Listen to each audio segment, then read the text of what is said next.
Well, I want to talk to you guys a little bit this morning about music. Music is just such a big part of my life, and I want to stop and say, where's Christy? Why are you hiding back there?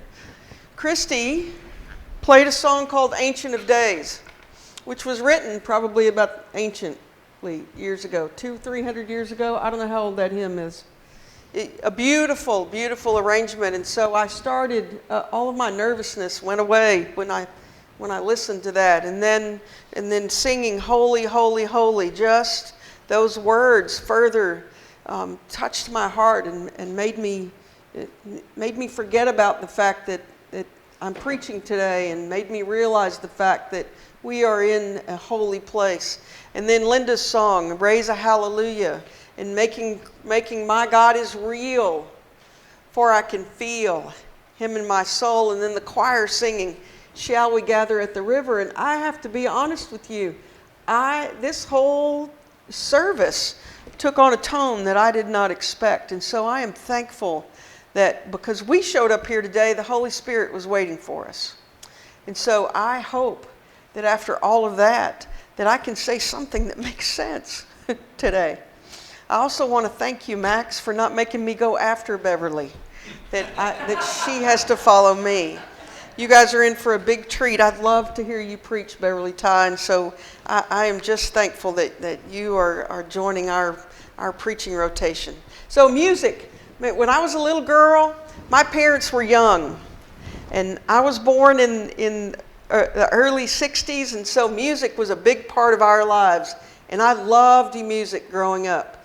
Where most children were listening to Mary Had a Little Lamb and Jesus Loves Me, I was listening to Yellow Submarine and These Boots Were Made for Walking and Ring of Fire and all kinds of great music from the 50s and 60s. And so because of that, I have this love of music from the 50s and 60s.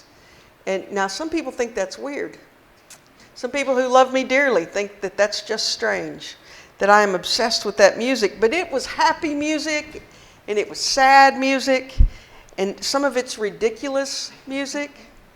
Itsy Bitsy Teeny Weeny Yellow Polka Dot Bikini is one song that comes to mind.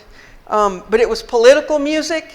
I think about Bob Dylan and Joan Baez and those folks. It's all there, though. It runs the gamut, this music does. But there is one song in particular that I wanted to share with you guys. And the name of this song, it's by a group called Sam, the Sham, and the Pharaohs. Now somebody finish that sentence. Who knows that? Who? Sam, the Sham, and the Pharaohs, right? Little Red Riding Hood. Remember that song? But the song they sang that I want to share with you this morning is called I'm In With the Out Crowd. Anybody remember that song? And so here's some of the lyrics. I'm in with the out crowd. Not so long ago I couldn't make the scene. The in crowd wouldn't have me because I had no green. I used to hear them giggle at the clothes I'd wear, and every time I'd pass them, they would stop and stare. But the out crowd always knows just where it's at. They never come on strong like phony diplomats. We may not say too much, but never think we're square. A Cadillac and fancy clothes don't put you there. I'm in with the out crowd, but they never seem to care if my clothes are patched and worn or the way I wear my hair. I'm in with the out crowd, and it's very plain to see.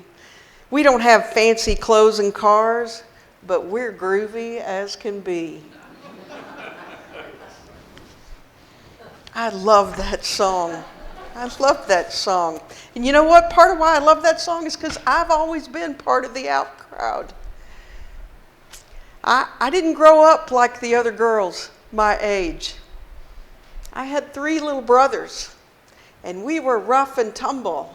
And whatever dolls I got for Christmas ended up tied to a tree. Being surrounded by the G.I. Joes and the cowboys we got. And we would circle those trees. And I won't tell you the terrible fate those little girl dolls met. But we were outside and we were playing, and they called me a tomboy, and they just laughed. And then they figured out for a while that I was different from other folks. I didn't love like everybody in the mainstream. I loved differently. And because of that, and because I am in with the out crowd, I have this fierce dedication and commitment to those folks who are living at the margins of society, and to those folks who are suffering oppression. I think St. Matthew is part of the out crowd. I can't tell you how many of you that I've spoken to who tell me that they come here because it's different. And the folks who show up here, many of you came here from other faith traditions.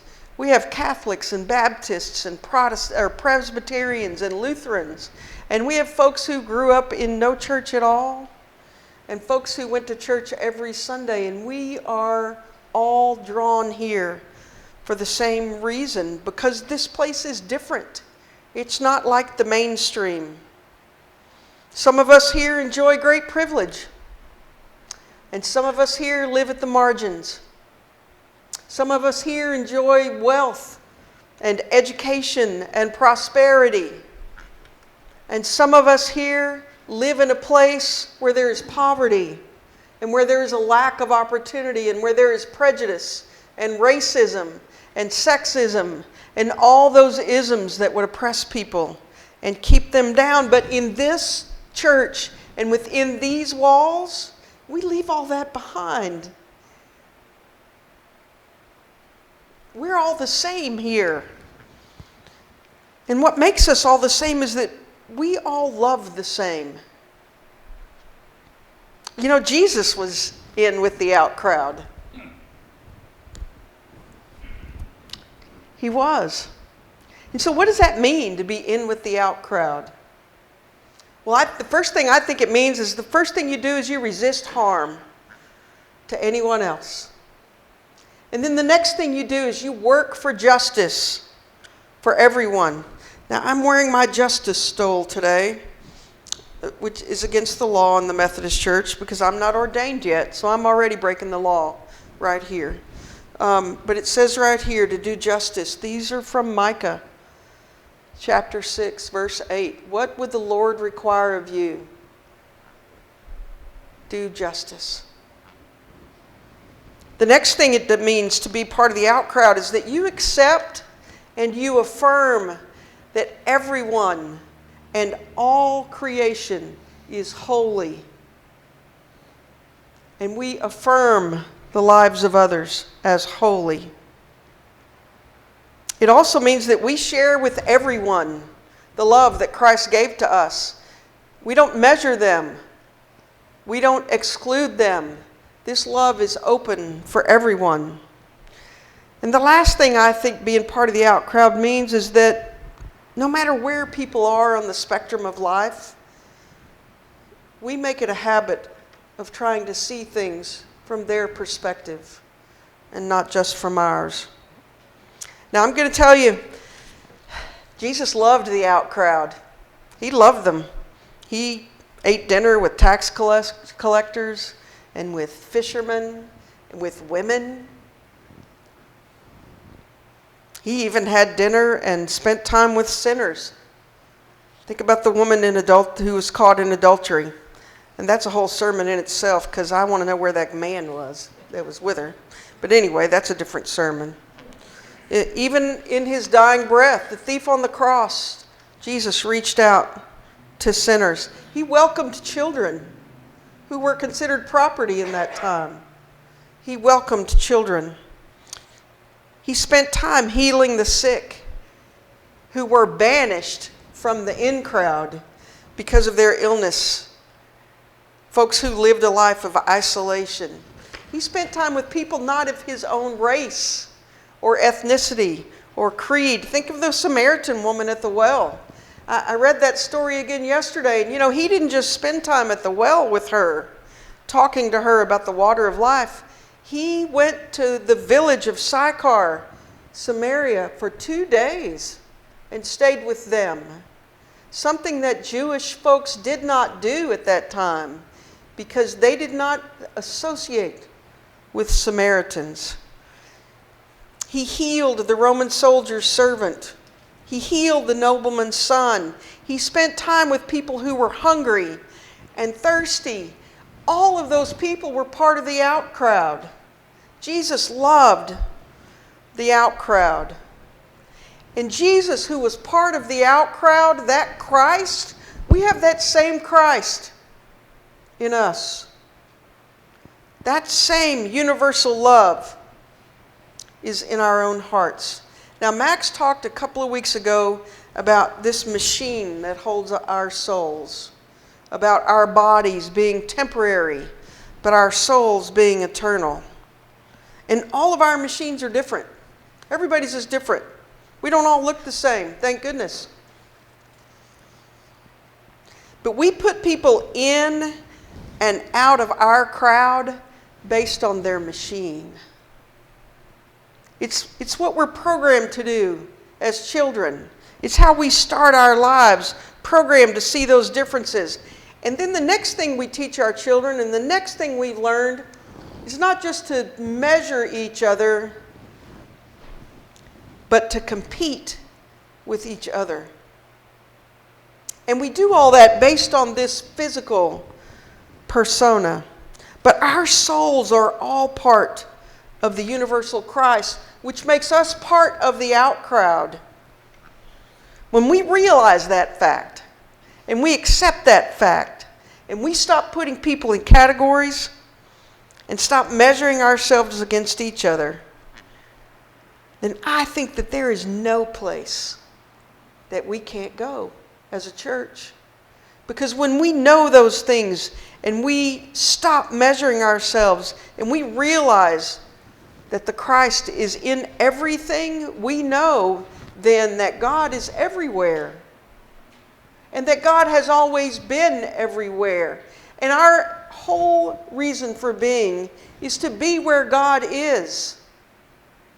And so if we leave beside these trappings that we've used for years to separate ourselves from each other, and if we commit to joining ourselves back together because of this universal Christ that lives with all of us, then we'll be exactly where we want to be.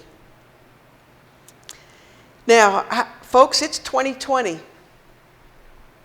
I can't even believe I'm saying those words. I remember being young and thinking, wow, at 2000, the year 2000, that's a long way away. That was 20 years ago. It is 2020. And we call ourselves diverse here. We call ourselves a church that is open and welcoming. But have we really been challenged?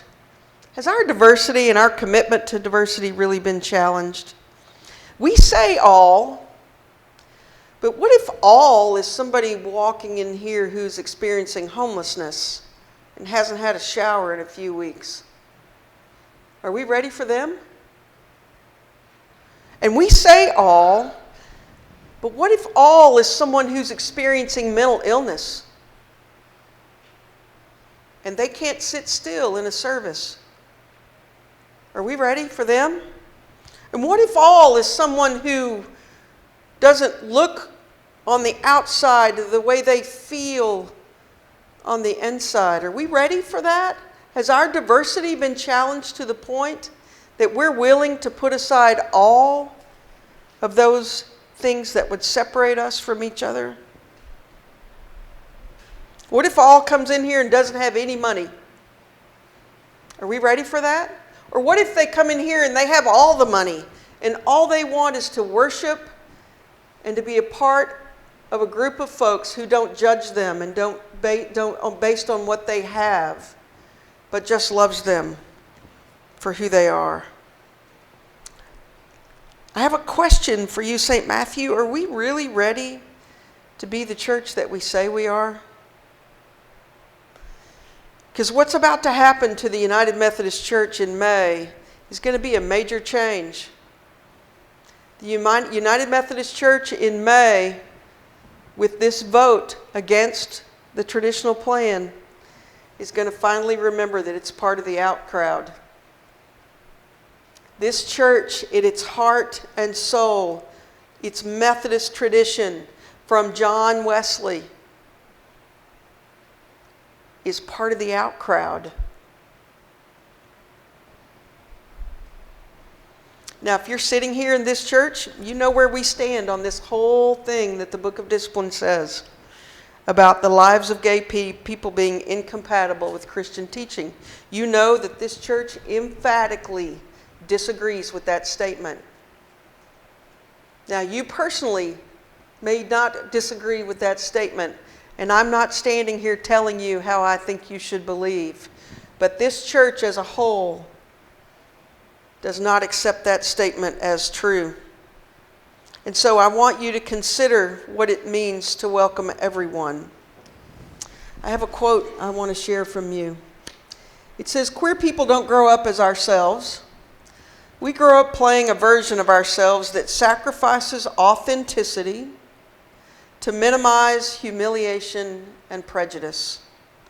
The massive task of our adult lives is to unpick which parts of ourselves are truly us and which parts we have created to protect us. I spent my life hiding who I was because who I was not acceptable to the mainstream. And to avoid what it says right here, humiliation and prejudice, I created this persona, this public persona. And you know what? It doesn't just happen to queer people. It happens to people of color. It happens to people who are poor. It happens to people who have not had educational opportunities. We create this persona, this public persona, to avoid prejudice. Are we ready to create a space for folks like that?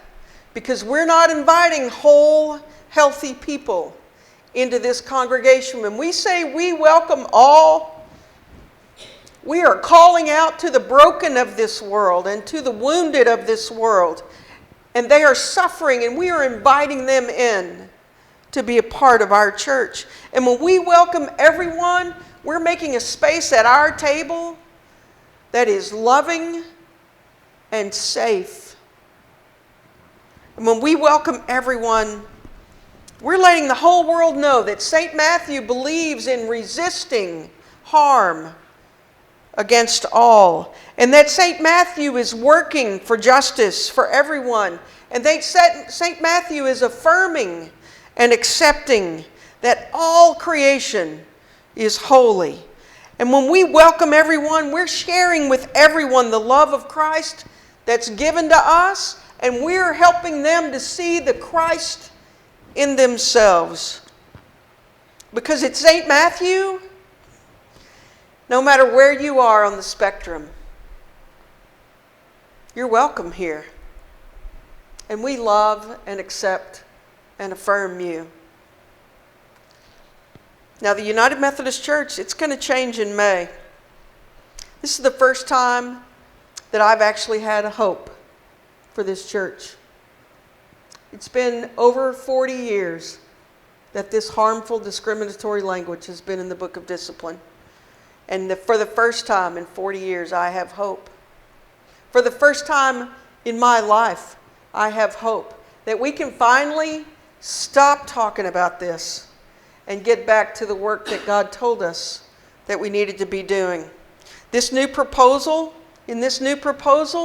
folks who are of a more conservative point of view, who believe that being gay means that your life is not compatible with Christian teaching, we're letting those folks leave the church. We're blessing them and sending them on their way, which is the gracious and honorable thing to do. I will point out that if we had decided as a congregation that we wanted to leave this tradition because we didn't agree with the teachings, we would have had to pay to leave. But we're sending them off with a nice little stipend and a blessing and their property, and letting them be who they want to be. But I want to remind you that until that vote in May, nothing's changed yet.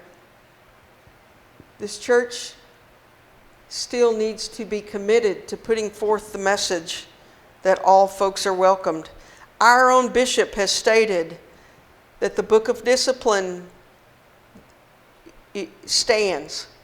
That what it says right now, which is that the lives of gay people are incompatible with Christian teaching, and that same-sex marriages will not be performed in a Methodist church. All of those things stand right now. But here's what our bishop also says. And I've thought for a long time that his heart was hard, but it's not. Because what he said in his article this week is that it takes months to bring somebody to trial for a complaint. And there's just not time for that. And so he does not intend to hear or to entertain or to follow through on any complaints that he receives. And so I'm thankful that even though we don't agree with his stance, he has not created such a hard line that we will suffer. And even our bishop, who disagrees with us, is resisting harm. And I'm thankful for him. Now, if our annual conference, the Central Texas Annual Conference, of which we are a part, if this Central Texas Annual Conference votes to leave with the Wesley Covenant Association, then as a church, we will have to decide, as all members of the Central Texas Conference will have to decide, what do we want to do? I will tell you that in last year's annual conference meeting in June, everyone who was voted to attend the general conference in May is not conservative. And so I believe that this annual conference will stay in the United Methodist Church and not vote to leave. And if that's the case, then as Max said last week, there's nothing for us to do but just to continue and to do what we've been doing. But on the odd chance that this annual conference votes, if they lose their minds for a minute and they vote to go with the Wesley Covenant Association, then we'll have to make a decision then about what we want to do. Now, I'm not telling you how to vote in that case. And I'm going to say to you right now, if anybody ever stands here to preach to you and tells you how you should vote, you need to run them out of town on a rail. I'm not trying to tell you what to do or how to make up your own mind. I'm just saying to you that decisions at some point may have to be made. So until then, what do we do? What are we going to do till then? Well, we're going to do these 4 things we've been talking about. We're going to resist harm, and we're going to welcome everyone who comes into this building. We're going to smile and love on them and let them know this is a safe place. We're going to work for justice for those who are less fortunate than us. The Reverend V. Ruth Schulenberg said this week, if you're not hungry for justice, maybe you're full of privilege. And so I want to say to you, some of you are probably sitting there thinking, you know, Mary, I'm too old to get involved in any of this. I just want to come to church on Sunday morning. I want to sing a few songs, hear some great music, listen to some phenomenal preaching. Next week when Beverly's preaching.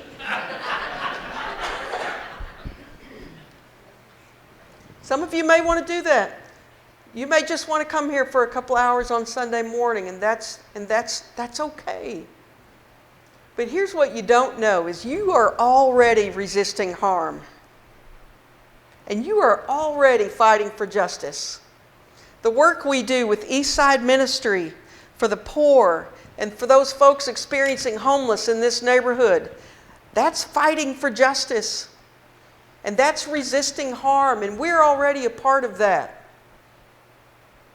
The work that we're doing with this elementary school down the street, Jeanette and the ladies with the ladies group and the folks who support that ministry we have where we have adopted this elementary school staff, that is resisting harm. That is fighting for justice. They're not over here, though, are they? They're back. They're over here. Where? Ronnie's pointing over there. They're back here, I think. I don't know where they are, but we've got them covered. The point is, we're already doing the work. I'm not asking you to take up arms and go into the streets and protest. Yet. Unless we need to. But what I'm saying to you is that it doesn't matter how old you are, and it doesn't matter how little it is that you think that you can do. Every little bit helps. And that this church is the out crowd. And we're groovy as can be.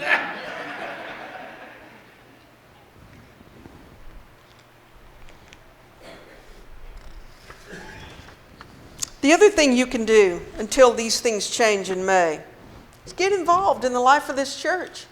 There's a lot of things we could still be doing. A lot of big plans. We've just lost this morning 2 workers. And the harvest is great. And the workers are few. And we've lost 2 more this morning. And so those are 2 huge gaps.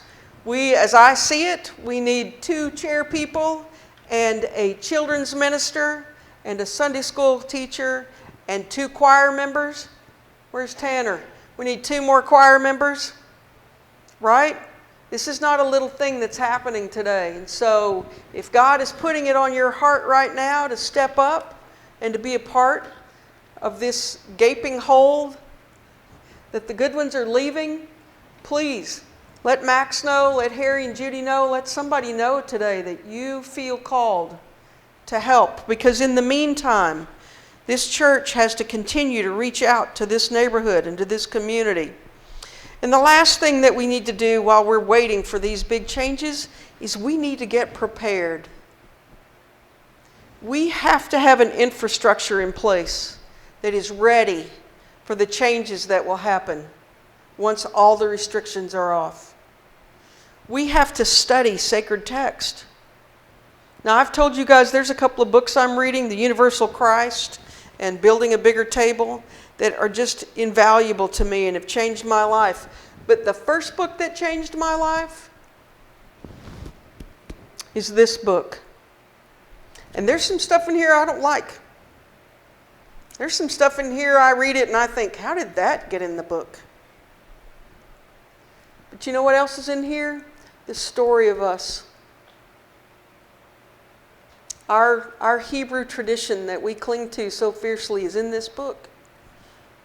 The stories of Jesus are in this book. The creation and the development of the original church is in this book. This is the sacred text. This is one of the sacred texts that we need to prepare for what's going to happen in this church. Ask questions. If you don't know what to do or how to react or how to chip in, or what does it mean to be transgender, or what is it like to grow up in a household where there's no running water and no electricity part of the time because you live in such squalor. Ask questions. And the last thing we need to do is to look for ways to serve. Because we know change is coming. And we have until May to get ready to be the hands and the feet of Christ in this world. Now, I watched this really strange show. It's not a strange show, but I watch Netflix. I'll admit to you, my name is Mary, and I'm addicted to Netflix. You all laugh. You two up here on the front, especially because I know you're also addicted, and so you go ahead and laugh. But there's a show I watch. It's the name of it is Call the Midwife. It's a British drama about midwives in the 50s and 60s and 70s. And there's a woman in this show. Her name is Sister Monica Joan. And she is an older nun, a little confused, very forgetful. But she says the most profound things at times. And this week I was watching one of the shows, and she said, "The hands of the Almighty are often to be found at the end of one's own arms."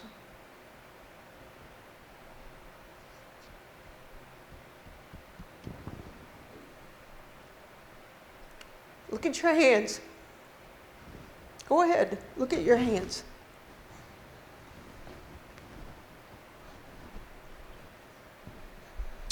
These are the hands of the Almighty on this earth.